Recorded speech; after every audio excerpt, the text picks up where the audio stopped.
نحمده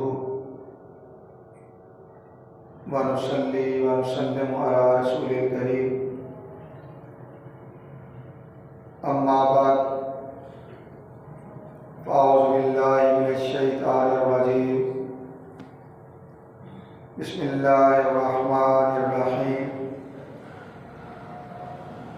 يا أيها الذين آمنوا اتقوا الله حق تقاته ولا تموتن إلا وأنتم مسلمون صدق الله مولانا العظيم إن الله وملائكته يصلون على النبي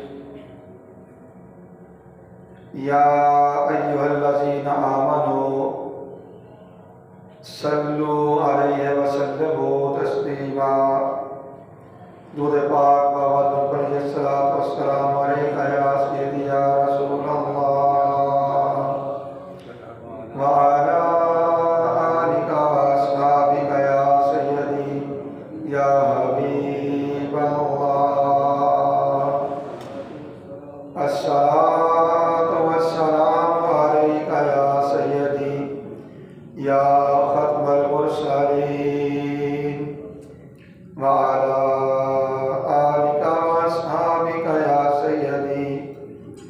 یا رحمت للعالمین۔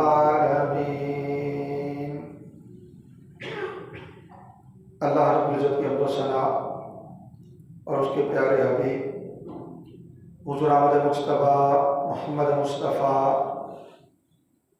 علیہ تحیت و ثنا کی بارگاہ بے کس پناہ میں ہدیہ درود و سلام کے بعد حاضرین و سامعین محترم، اللہ رب العزت کا بے پایاں فضل و احسان ہے جس کی توفیق سے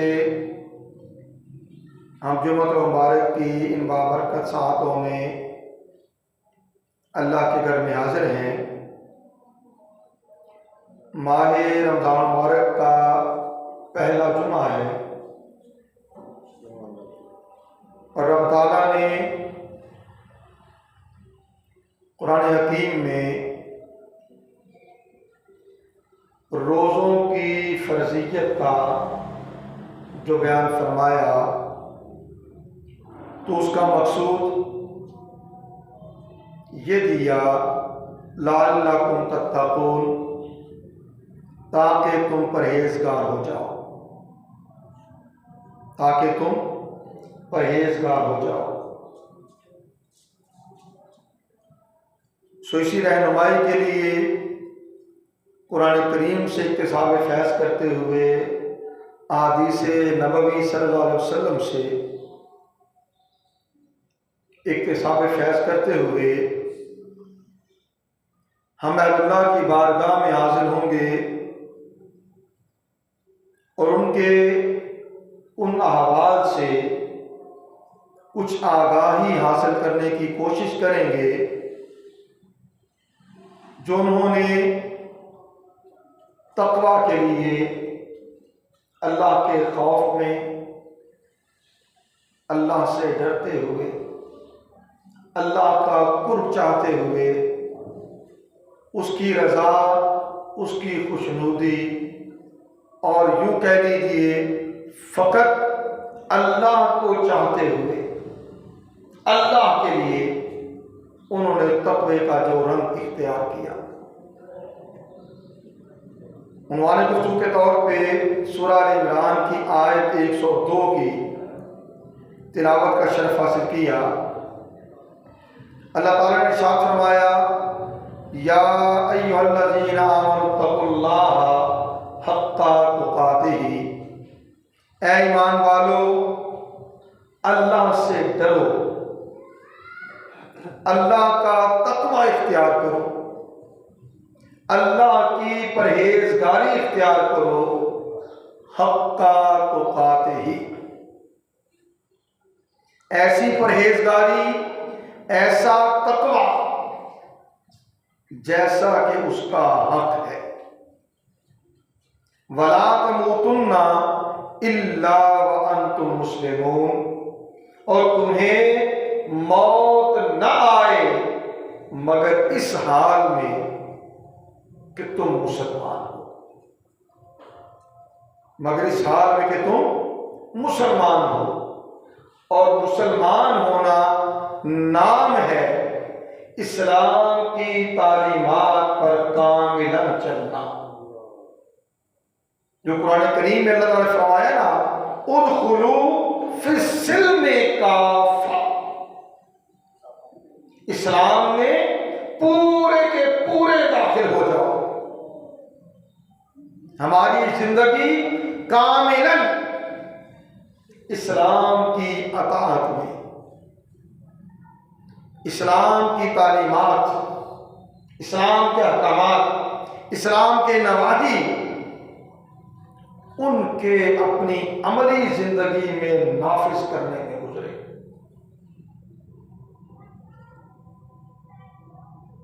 اللہ تعالیٰ نے ارشاد فرمایا، یا ایھا الذین آمنوا، اے ایمان والو، اتقوا اللہ، اللہ سے ڈرتے رہو، وقولوا قولا سدیدا، اور سچی بات کہا کرو، سیدھی بات کہا کرو۔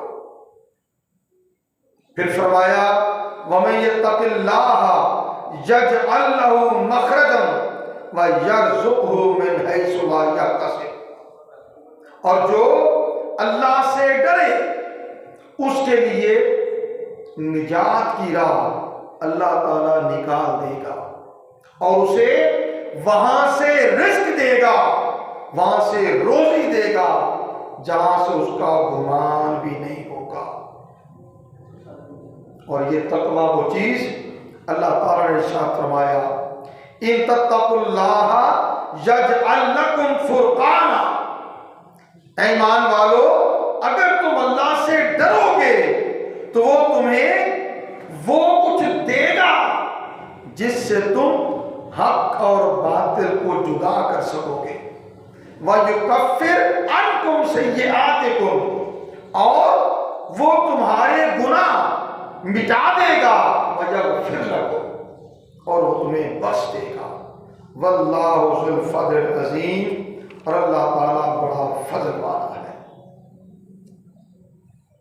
رسول کریم صلی اللہ علیہ وسلم سے پوچھا گیا، یا رسول اللہ صلی اللہ علیہ وسلم، سب سے زیادہ پرہیزگار کون ہے؟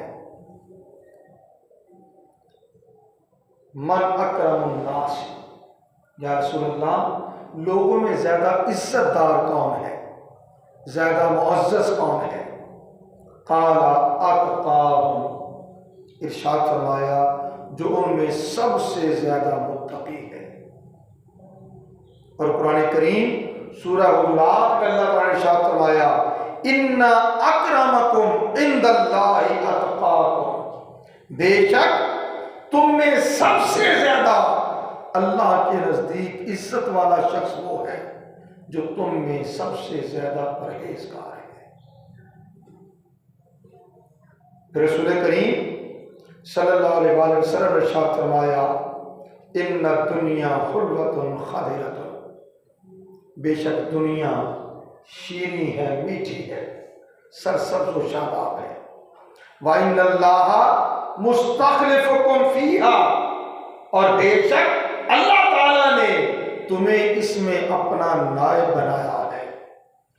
فَيَنْظُرُ كَيْفَ تَعْمَلُونَ، پس وہ دیکھتا ہے کہ تم کیا عمل کرتے ہو، کیسے عمل کرتے ہو۔ فَاتَّقُوا الدُّنْيَا وَاتَّقُوا النِّسَاءَ، ارشاد فرمایا دنیا سے بچو اور عورتوں سے اپنا دامن بچاؤ۔ اور رسول کریم صلی اللہ علیہ وسلم بنفس نفیس رب تعالیٰ کی بارگاہ میں دعا کیا کرتے تھے، اللہم انی اسألک الہدی والتقی والعفاف والغنی، اے اللہ میں تجھ سے ہدایت کا سوال کرتا ہوں، تقوی کا سوال کرتا ہوں، پاک دامنی کا سوال کرتا ہوں، اور دل کی بے نیازی کا، دل کے غنا کا سوال کرتا ہوں۔ رسول کریم صلی اللہ علیہ وسلم نے ارشاد فرمایا، اور یہ ارشاد آقا علیہ السلام کا خطبہ حجۃ الوداع کے موقع پر ہے۔ فرمایا اتقوا اللہ،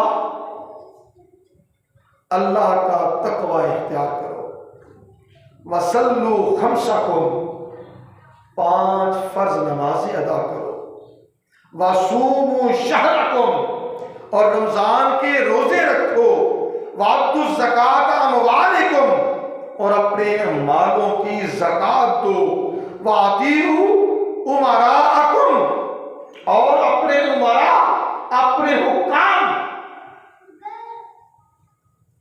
ان کا حکم مانو، ان کی اطاعت کرو، تدخلوا الجنۃ ربکم، تم اپنے رب کی جنت میں داخل ہو جاؤ گے، تم اپنے رب کی جنت میں داخل ہو جاؤ گے۔ یہ تو تھی کچھ آیات، کچھ احادیث۔ اب آگے بڑھنا چاہ رہے ہیں، تقویٰ کیا ہے؟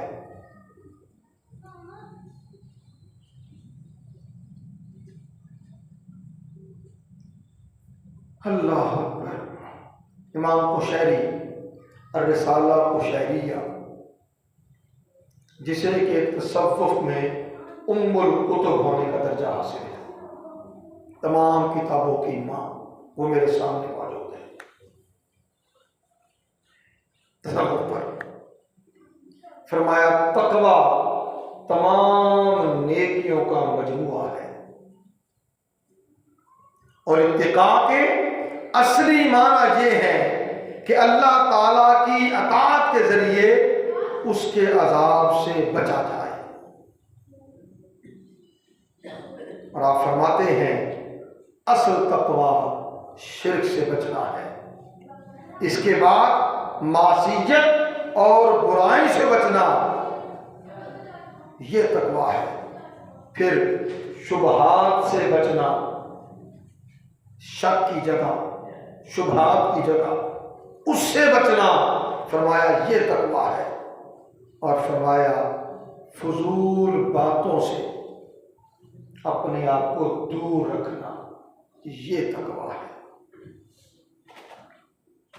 اور امام ابو الدقاق وہ فرماتے ہیں کہ اللہ تعالیٰ کے فرمان اتقوا اللہ حق تقاتہ، اللہ سے ڈرو جیسا کہ اس سے ڈرنے کا حق ہے۔ اس کی تفسیر میں آیا ہے کہ اللہ کی ایسی اطاعت کی جائے کہ پھر نافرمانی نہ ہو، اسے اس طرح یاد کیا جائے کہ پھر اسے بھولے نہ، اور اس کا ایسا شکر ادا کیا جائے کہ پھر ناشکر گزاری نہ ہو، پھر ناشکر گزاری نہ ہو۔ اب آئیے کچھ اہل اللہ کے احوال کی طرف بڑھتے ہیں، مگر اس سے پہلے حضرت شیخ واسطی رحمۃ اللہ تعالی علیہ، انہوں نے تقویٰ کی تعریف جو کی، اور امام قشیری نے اس کی جو وضاحت کی، وہ 2 جملے سماعت فرما لیجیے۔ شیخ واسطی فرماتے ہیں کہ اپنے تقویٰ سے بچنے کا نام تقویٰ ہے، اپنے تقویٰ سے بچنے کا نام تقویٰ ہے۔ اور امام قشیری کہتے ہیں اس سے مراد یہ ہے کہ انسان اپنے تقویٰ کو دیکھنے سے بچے، تقویٰ اختیار کرے مگر خود کو بڑا متقی نہ جانے،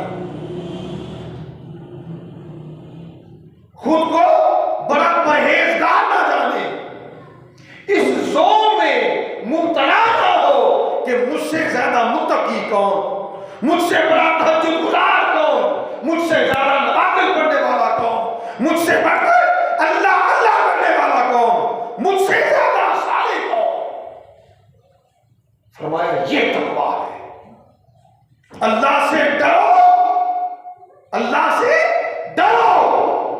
اس کی نافرمانی سے بچو، اس کی اطاعت کرو، یہ سب کچھ کر کے بھی خود کو رب کے حضور مجرم ٹھہراؤ،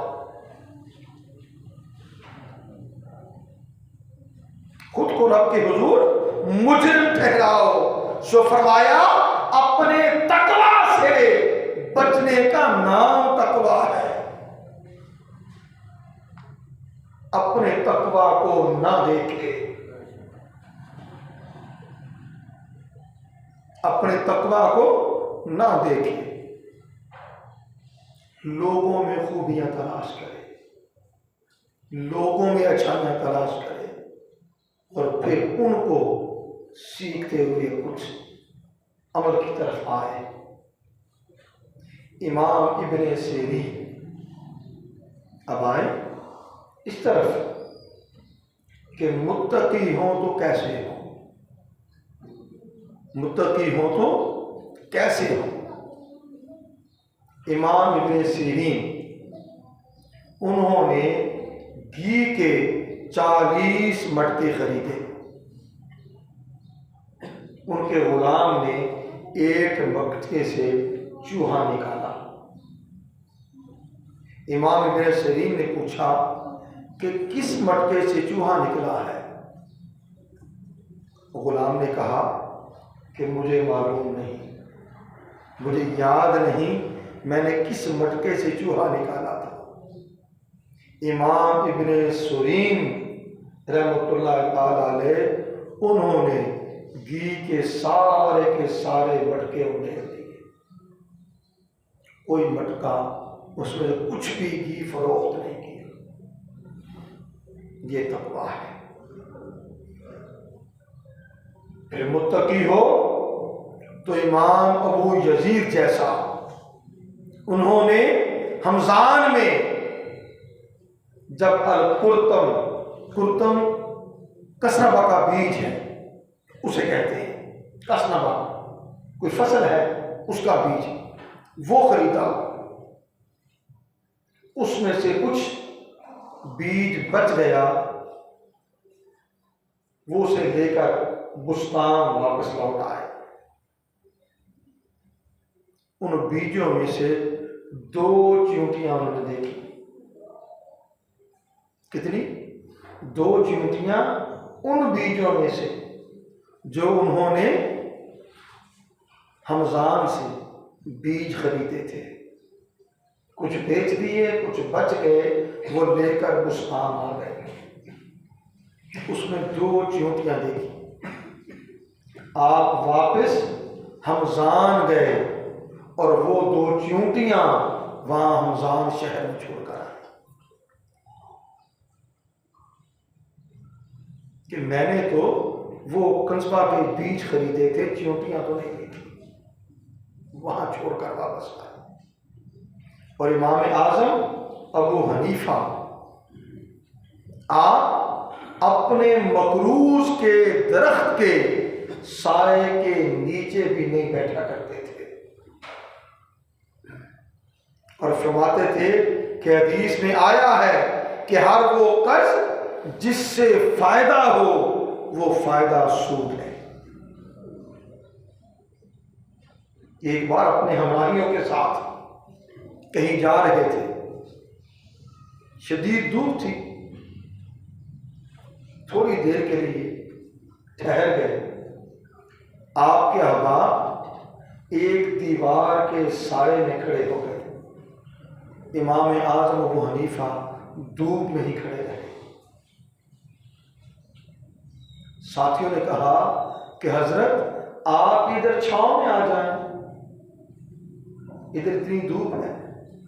فرمایا یہ جس شخص کا مکان ہے وہ میرا قرض دار ہے، اور میں نے اگر اس کے مکان کی دیوار کا سایہ لے لیا تو ڈرتا ہوں کہیں وہ سود میں شمار نہ ہو جائے،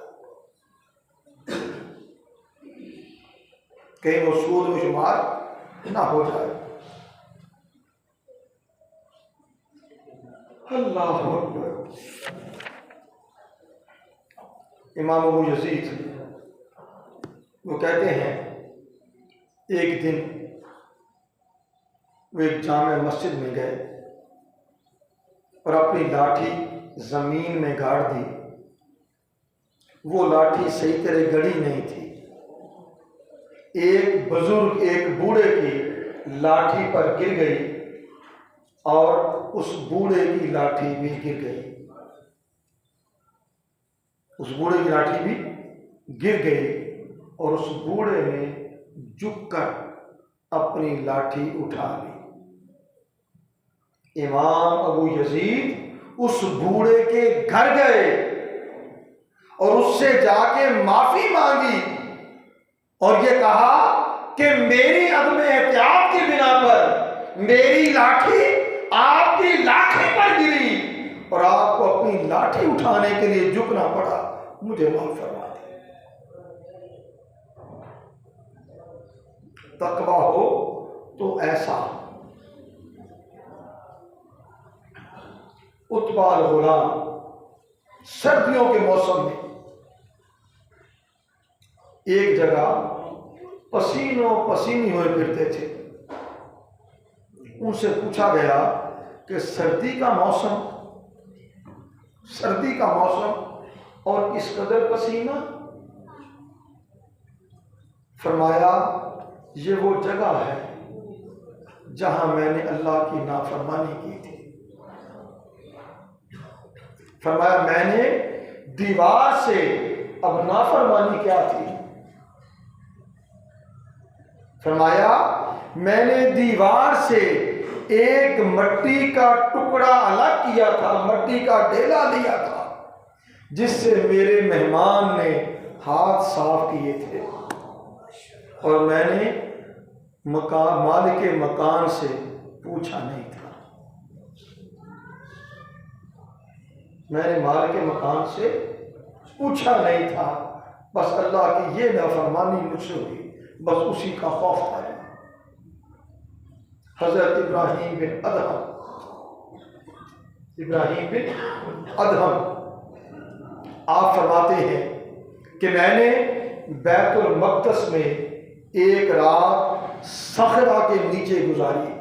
صخرہ وہ مقام ہے جہاں سے رسول کونین صلی اللہ علیہ وسلم معراج کے لیے مسجد اقصی سے روانہ ہوئے تھے. کہتے ہیں میں نے بیت المقدس میں ایک رات صخرہ کے نیچے گزاری. کچھ رات گزرنے کے بعد دو فرشتے اترے.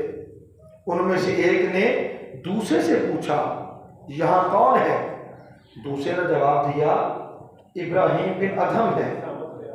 کہا اچھا یہ وہی شخص ہے جس کے درجات سے اللہ تعالیٰ نے ایک درجہ کم کر دیا ہے. اللہ کو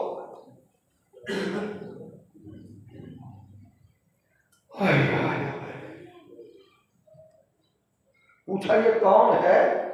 کہا ابراہیم بن ادہم ہے.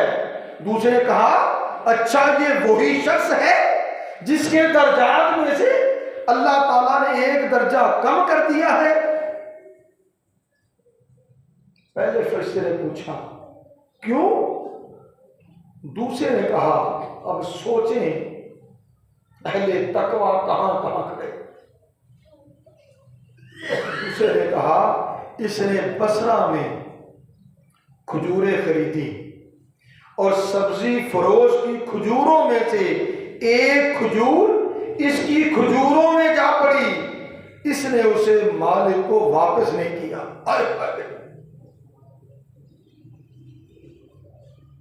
اس نے بصرہ میں کھجوریں خریدی، سبزی فروش کی کھجوروں میں سے ایک کھجور اس کی کھجوروں میں گر گئی اور اس نے وہ کھجور سبزی والے کو واپس نہیں کی. اللہ تعالیٰ نے ایک درجہ کم کر دیا. ابراہیم بن ادہم کہتے ہیں کہ میں بصرہ گیا. بیت المقدس فلسطین میں، بصرہ مصر، عراق میں، جی عراق میں. ابراہیم بن ادہم بیت المقدس فلسطین سے بصرہ گئے، اس شخص سے کھجوریں خریدی اور ایک کھجور اس کی کھجوروں میں گرا کر واپس بیت المقدس لوٹ آئے اور کہتے ہیں میں پھر ایک رات صحرا میں تھا، میں نے رات وہاں بسر کی، تھوڑی دیر گزرنے کے بعد دو فرشتے آسمان سے اترے، ایک نے دوسرے سے پوچھا یہاں کون ہے؟ دوسرے نے کہا ابراہیم بن ادہم ہے، اور کہا کیا یہ وہی شخص ہے جس کو اللہ نے پہلے ہی مرتبہ عطا کر دیا اور جس کا درجہ بلند کر دیا گیا ہے؟ یہ چیزیں ہیں جو تقویٰ کے سوچنے کی ہیں۔ اور حضرت امیر المومنین علی المرتضیٰ رضی اللہ تعالیٰ عنہ انہوں نے فرمایا، مگر اس سے پہلے تھوڑی بات اور کر دوں، تقویٰ کی اقسام۔ عوام کا تقویٰ کیا ہے؟ عوام کا تقویٰ یہ ہے کہ وہ شرک سے بچے رہیں۔ خواص کا تقویٰ یہ ہے کہ وہ اپنے افعال کو وسیلہ بنانے سے بچیں، اپنے افعال کو وسیلہ بنانے سے بچیں۔ اور انبیاء کا تقویٰ یہ ہے کہ وہ افعال کو اپنی طرف منسوب نہیں کرتے، اس لیے کہ ان کا تقویٰ اللہ کی طرف سے ہوتا ہے اور ہر چیز سے بچ کر وہ اللہ کی طرف جاتے ہیں۔ یہ انبیاء کا تقویٰ ہے، وہ اپنی طرف کوئی چیز منسوب ہی نہیں کرتے۔ اور حضرت امیر المومنین مولا کائنات حضرت علی المرتضیٰ رضی اللہ تعالیٰ عنہ نے فرمایا، دنیا میں لوگوں کے سردار سخی ہوتے ہیں، لوگوں کے سردار سخی ہوتے ہیں، اور آخرت میں لوگوں کے سردار متقی ہوں گے، لوگوں کے سردار متقی ہوں گے۔ رب تعالیٰ کی بارگاہ میں التجا ہے، اے مالک ارض و سما، تقویٰ کے جن موتیوں کا تذکرہ ہم نے آج کیا ہے اس کی خیرات ہمارے دامن میں بھی ڈال دیں۔ ہم کسی کی نشاندہی سے پہلے خود اپنے گریبان میں جھانکنے والے ہوں، کسی کے عمل کو دیکھنے سے پہلے اپنے عمل کو تکنے والے ہوں، کسی کو کٹہرے میں کھڑا کرنے سے پہلے اپنا احتساب خود کرنے والے ہوں، خود کو کٹہرے میں کھڑا کر کے اپنے گریبان میں جھانکنے والے ہوں، اور اپنے آپ سے پوچھیں اے بندہ خدا، بڑا متقی، بڑا پرہیزگار، بڑا نیک، بڑا صالح بنا پھرتا ہے، اپنے کرتوت کو دیکھ، اپنے عمل کو دیکھ، اپنا قول کو دیکھ، اپنے اخلاق کو دیکھ، اپنی عادات کو دیکھ، اپنے حوال پہ غور کر، تو کہاں کھڑا ہے؟ تیری سوچ کہاں جا رہی ہے؟ اور تو کہاں لوگوں پر زبانیں تاک تو دراز کرتا ہے کہ کسی کی داڑھی کا تنکا تجھے نظر آتا ہے اور اپنا شہتیر بھی نظر نہیں آتا۔ تقویٰ یہ ہے اپنے حال سے خود واقفیت حاصل کریں اور پھر اپنے من سے پوچھیں جو کسی سے میں نے کیا اگر میرے ساتھ ہوتا تو میں کہاں کھڑا ہوتا، مجھ پر کیا گزرتی۔ اللہ تعالی ہمیں توفیق دے، ہم اہل اللہ کے حوال سے، اللہ کے نبی کی تعلیمات سے اور حبیب کریم صلی اللہ علیہ وسلم کے احکامات سے وہ کچھ سیکھنے والے ہوں جو ہماری دنیا کو بھی اچھا کر دے اور ہماری آخرت کی کامیابی مقدر فرما دے۔ وما علینا الا البلاغ۔